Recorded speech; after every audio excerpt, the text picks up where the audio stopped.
everyone, welcome to Literary Side. So, this is the second part of Emily Selwood. All right, and first part I have already uploaded to my channel Literary Insight. All right, so let's begin with its marriage points. So, in the first point of Emily's marriage, in 1837 they were engaged. 1837 में उन दोनों की engagement हो गई थी.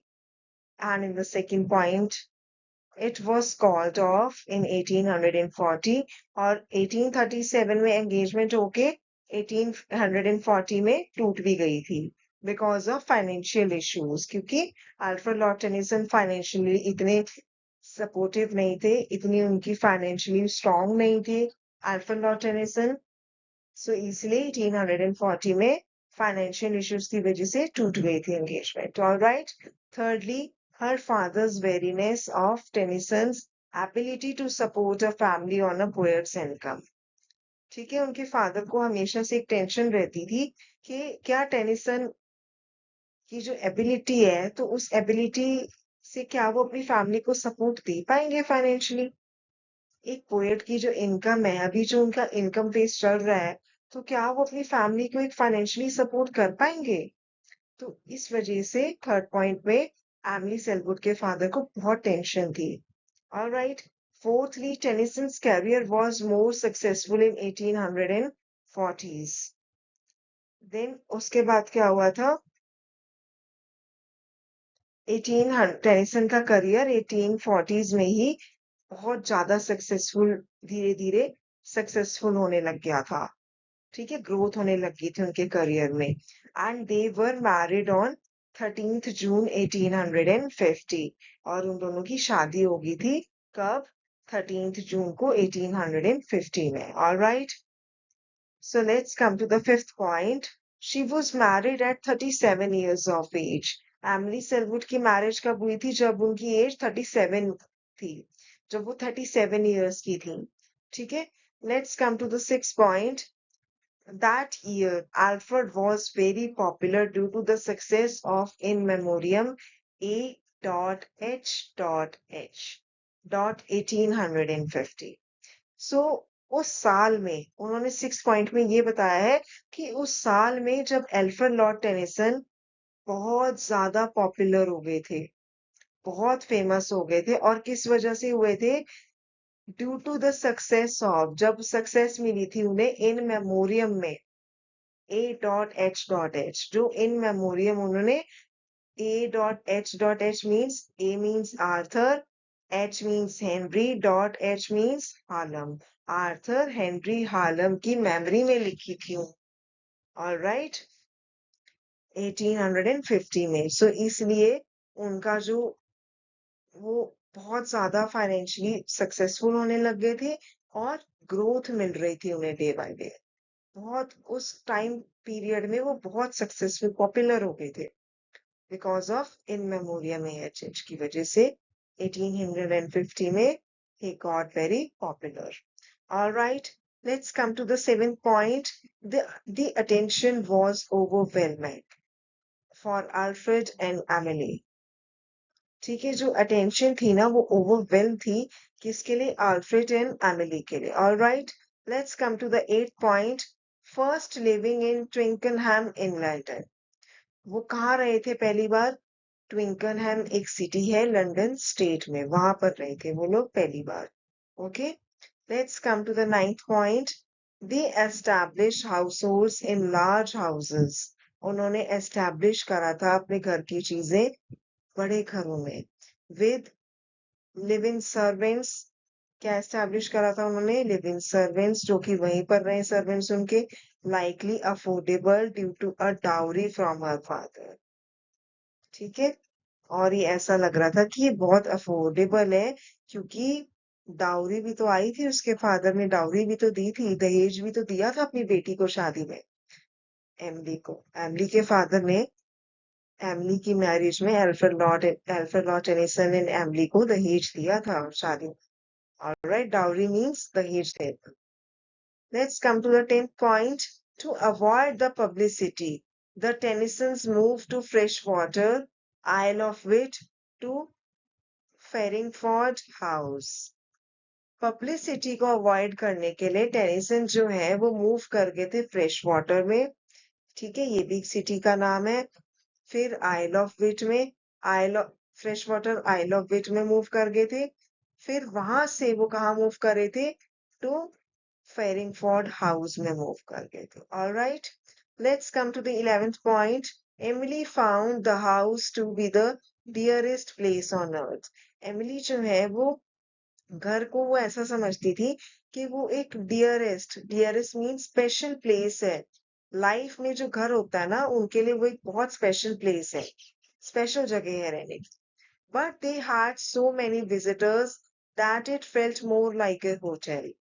But उनके पास उस house में इतने ज्यादा विजिटर्स आ रहे थे, लोग आ जा रहे थे, और वो ऐसा लग रहा था कि होटल की तरह लग रहा था, वो एक होटल की तरह लग रहा था। ऑलराइट, कि वो एक होटल है। ऑलराइट, घर नहीं, होटल ज्यादा लग रहा था।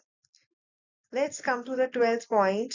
There guest often stayed for weeks. और वहां पर गेस्ट आकर वीक्स के लिए, हफ्ते हफ्ता रह रह के जाते थे वहां पर।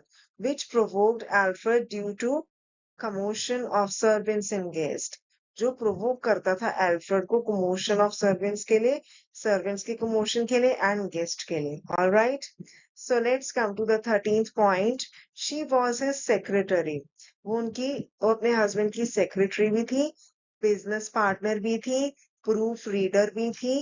ठीक है, जो प्रूफ को पढ़ती थी, एंड फाइनेंशियल मैनेजर भी थी। ऑलराइट, वो मतलब जो एमिली थी ना, वो एल्फ्रेड की लाइफ में जब से आई थी, तब से वो बहुत सारे अपने रोल्स को निभा रही थी डे बाय डे। तो वो उनकी क्या थी? She was firstly his secretary, secondly business partner, thirdly proofreader, okay, who reads to read the proof on the daily basis, जो कि प्रूफ रीड करके सुनाती थी एल्फ्रेड को डेली बेसिस पे, and fourthly financial manager. All right, so let's come to the 14th point. Philip Larkin described Emily as the woman behind the man. अब जो Philip Larkin थे, उन्होंने डिस्क्राइब करा था एमिली को कि ये एक ऐसी वुमेन है, कहते हैं ना कि एक आदमी के पीछे एक औरत का हाथ है। तो ये जो वो है ना, ये चीज एमिली के लिए लागू होती है कि she is actually a women behind the man. कि कहते हैं ना, मैन के पीछे एक औरत का हाथ होता है। तो ये चीज एमिली पे लागू करती है। एमिली एक्चुअल में ऐसी है कि वो इतने सारे अपने रोल्स को अदा कर रही है, तो ये चीज उन्हीं पे लागू होती है, women behind the man. Alright, she managed his business, like जैसे मैंने आपको अभी 13 पॉइंट में भी बताया है कि वो उनकी सेक्रेटरी बन के भी रहती हैं, बिजनेस पार्टनर भी बन के रहती हैं, प्रूफ रीड भी करती हैं, एंड फाइनेंशियल मैनेजर भी हैं उनकी।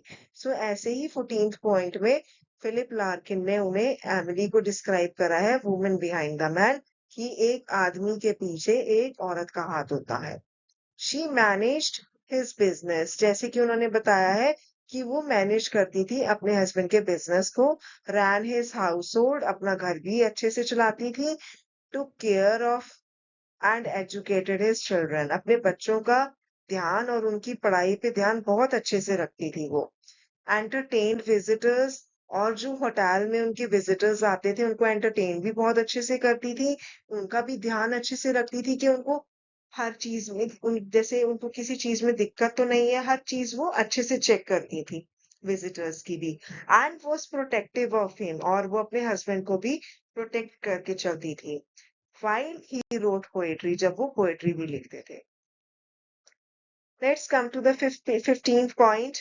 Her correspondence provides insight. जो उनकी correspondence है ना, वो उन्हें insight provide करती है, means deep thinking provide करती है। Into her managerial abilities, कि मतलब जो वो मैनेज करती है चीजों को, उनमें उनको डीप थिंकिंग देती है। And love for her husband, and अपने हस्बैंड को प्यार करने में भी वो डीपली बहुत ज्यादा सोचती है। Alright, so let's come to the 16th point. In modern times, modern times की बात है, her work for her husband would be considered that of a businesswoman. उनका जो काम था, एमिली सेलवुड जो काम करती थी अपने हस्बैंड के लिए, वो क्या कंसीडर करता था कि वो एक एक्चुअल में बिजनेस वुमेन है। ठीक है, बहुत परफेक्ट बिजनेस वुमेन है जो कि हर चीज को मैनेज करके चलती है और बहुत खुशी खुशी हर चीज को मैनेज करना उन्हें बहुत पसंद है एमिली सेलवुड को। She likes to manage each and everything, her household her household things, her husband's business. She likes to protect her husband while he was writing the poetry. She likes to entertain the visitors in the hotel. All right, she likes to take care and education of her children. All right, उनको बहुत पसंद थी ये सब चीजें. And she is actually a woman behind a man. ये उनके लिए लागू होता है कि वो एक एक्चुअल में एक ऐसी वुमेन है।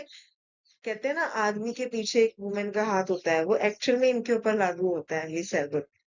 Yes, because she is playing an important role in Alfred's life. Okay, वो बहुत सी इम्पोर्टेंट रोल प्ले कर रही थी अपने हस्बैंड एल्फ्रेड की लाइफ में।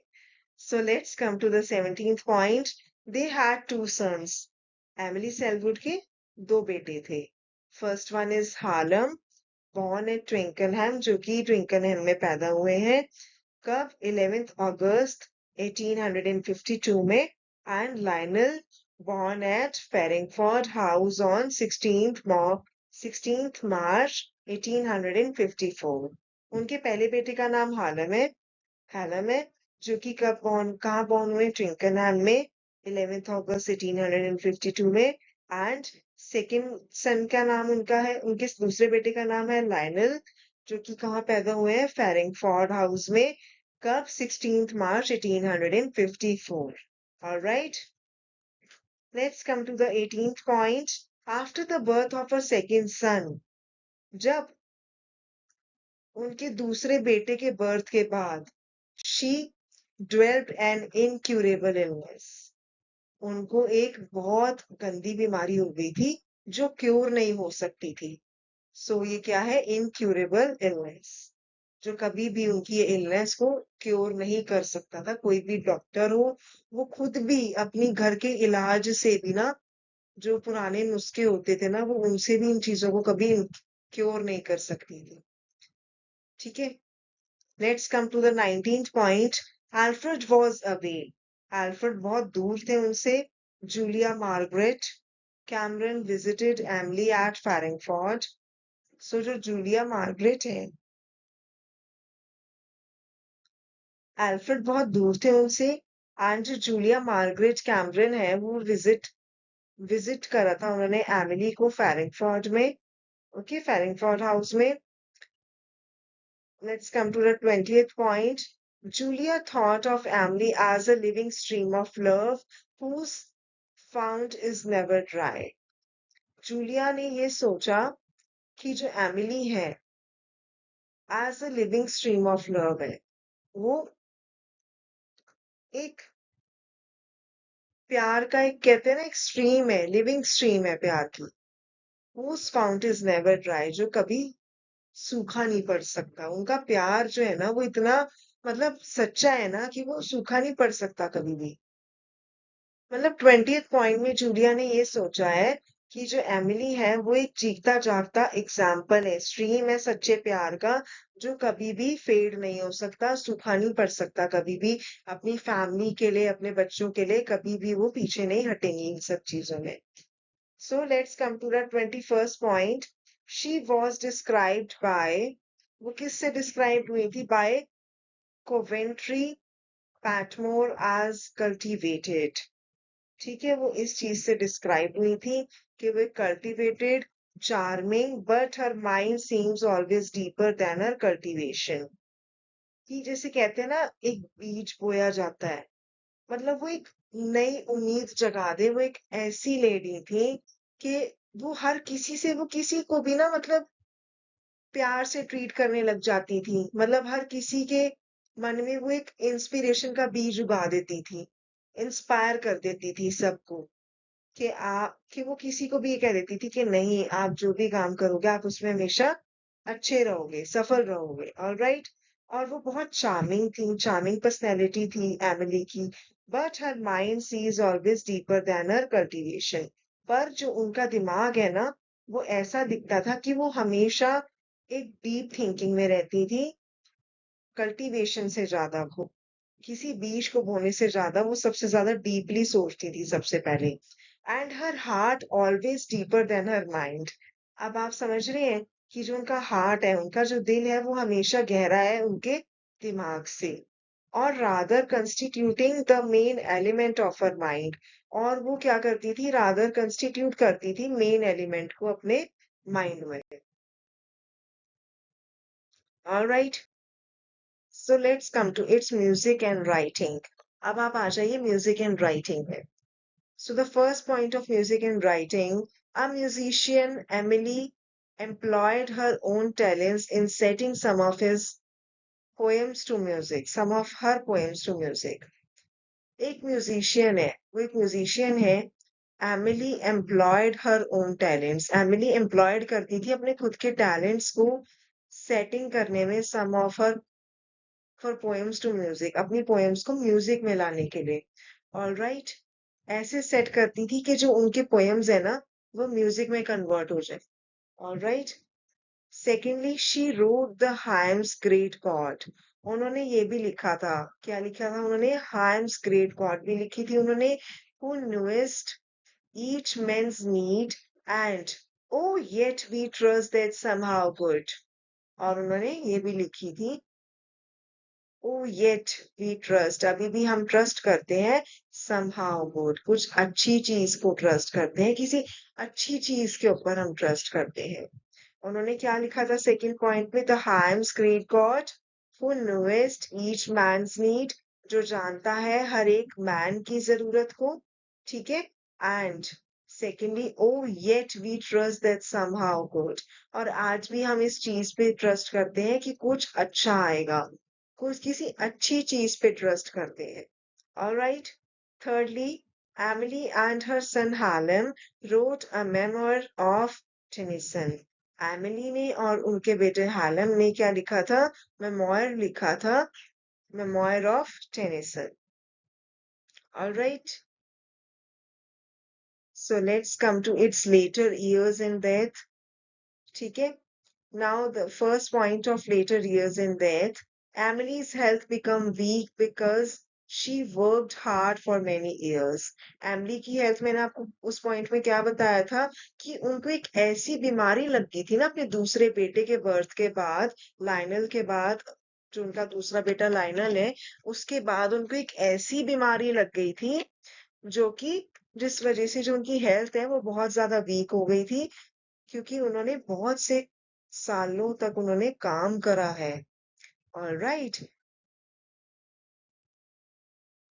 She was actually a role model. आप लोग समझ रहे हैं, वो एक्चुअल में एक रोल मॉडल वर्ड यूज होता है ना, वो एक्चुअल में एमिली के लिए यूज होता है। She was actually a role model women for her husband and her children's, and even for the visitors who visited the hotel. All right. And I can say she was a role model woman for everyone. All right. Let's come to the second point of later years in death. In the second point, she looked after her husband.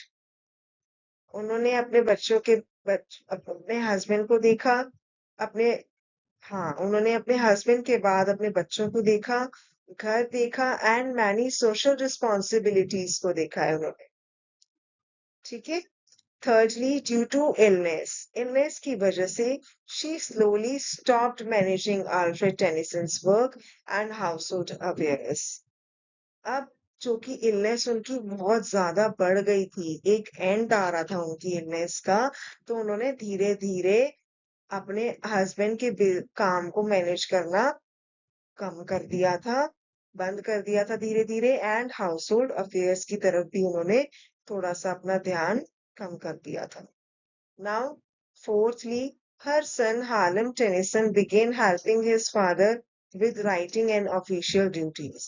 और उनका जो बड़ा बेटा हालम Tennyson है, वो अभी भी उसने शुरू कर दिया था अपने फादर की हेल्प करना राइटिंग में, उनकी राइटिंग में मदद करता था एंड उनकी जो ऑफिशियल ड्यूटीज थी उनमें हालम टेनिसन अपने फादर की हेल्प करा करती थी. Alright, let's come to the fifth point. Emily enjoyed reading, music and quiet family life during her later years. So fifth point में उन्होंने ये बताया कि किस तरीके से एमिली एंजॉय करती थी किसको.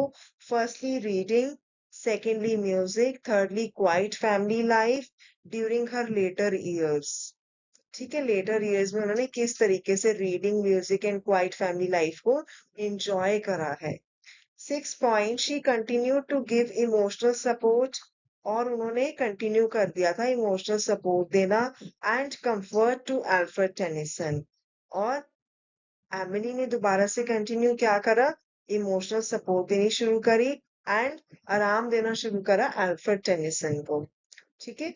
In the seventh point, after Alfred Tennyson died in 1892, जब अल्फ्रेड लॉर्ड टेनिसन की डेथ हो गई थी 1892 में, Emily help preserve his memory. Emily ने उसकी याददाश्त वापस लाने में बहुत मदद करी है, प्रिजर्व करी है उसकी memory. Alright, let's come to the eighth point. She worked with her son Harlem to prepare a biography and records of Alfred's life. उन्होंने अपने बेटे हालम, बड़े बेटे हालम के साथ का वर्क करना शुरू कर दिया था टू प्रिपेयर अ बायोग्राफी. क्या प्रिपेयर करने के लिए, बायोग्राफी प्रिपेयर करने के लिए एंड रिकॉर्ड्स ऑफ एल्फ्रेड्स लाइफ, और एल्फ्रेड की जिंदगी के रिकॉर्ड को प्रिपेयर करना उन्होंने शुरू कर दिया था, स्टार्ट कर दिया था, बिगिन कर दिया था. Alright, let's come to the ninth point. She remain respected as a devoted wife. वो उनको अभी भी एक रिस्पेक्ट मिलती है कि वो एक बहुत डिवोटेड वाइफ थी अपने हस्बैंड की. Capable manager, secondly she was a very capable manager, thirdly talented writer, fourthly and fourthly composer. वो क्या थी, she remained respected as a devoted wife. उन्हें आज भी as a devoted wife के नाम से उन्हें एक रिस्पेक्ट मिलती थी. Secondly, capable manager. Thirdly, talented writer. Fourthly, composer. All right. Let's come to the tenth point. Even in poor health, she stayed interested in literature and her husband's legacy. So, अपनी poor health में भी, आज अपनी poor health में भी आज भी वो शी स्टेड इंटरेस्टेड, आज भी वो इंटरेस्टेड रहती हैं लिटरेचर में और उनकी हस्बैंड की लेगेसी में. Alright, so let's come to its death. Death of Emily Selwood. तो आप इस चीज में डेथ ऑफ एमिली सेलवुड में वो बताते हैं कैसे उनकी डेथ हुई थी. ठीक है, let's begin with the first point. Emily Selwood died on 10th August 1896. Emily Selwood की डेथ हुई थी 10th अगस्त को 1896 में. Secondly, she died at Aldworth. वो एल्वर्थ में उनकी डेथ हुई थी. द टेनिसन फैमिली होम, जो कि टेनिसन की, अल्फ्रेड लॉर्ड टेनिसन की के घर वालों का फैमिली होम है जो उनका. ठीक है, वहां पर. Thirdly, she was 83 years old at the time of her death. और जब वो मरी थी तब उनकी एज क्या थी, 83 years की थी वो जब उनकी डेथ हुई थी. और उनकी डेथ कहाँ हुई थी, एल्बर्ट में हुई थी. कहाँ पर, टेनिसन के घर वालों के घर में. ऑलराइट, फैमिली होम में उनकी डेथ हुई थी. Fourthly, she had survived her husband Alfred Tennyson. उन्होंने अपने हस्बैंड के बाद सरवाइव करा अल्फ्रेड टेनिसन by 4 years तक. All right. Fifthly, she was buried at All Saints Church, Freshwater, Isle of Wight, near her husband's family. ठीक है, उनको कहाँ दफनाया गया था, सेंट्स ऑल सेंट्स चर्च में, Freshwater, oil of Wight, near her husband's family, अपनी husband's की फैमिली के पास. Sixthly, Emily is remembered not only as Alfred Tennyson's wife. Emily को सिर्फ Alfred Tennyson's की वाइफ के बारे में के एमडी को सिर्फ इसलिए नहीं जाना जाता कि वो अल्फ्रेड टेनिसन की वाइफ है, but also as an author, कि एक वो ऑथर भी थी इसलिए भी जाना चाहता था, composer and his greatest supporter, और वो अपने हस्बैंड की ग्रेटेस्ट सपोर्टर थी। Seventhly, her life is admired for her love. उनकी जो लाइफ है वो एडमायर्ड है प्यार से, patience, dedication and contribution to Victorian literature through her support of Alfred Tennyson's work. उनकी जो लाइफ है वो एडमायर किस चीज से है? Firstly her love, secondly her patience, thirdly her dedication, and fourthly her contribution to Victorian literature.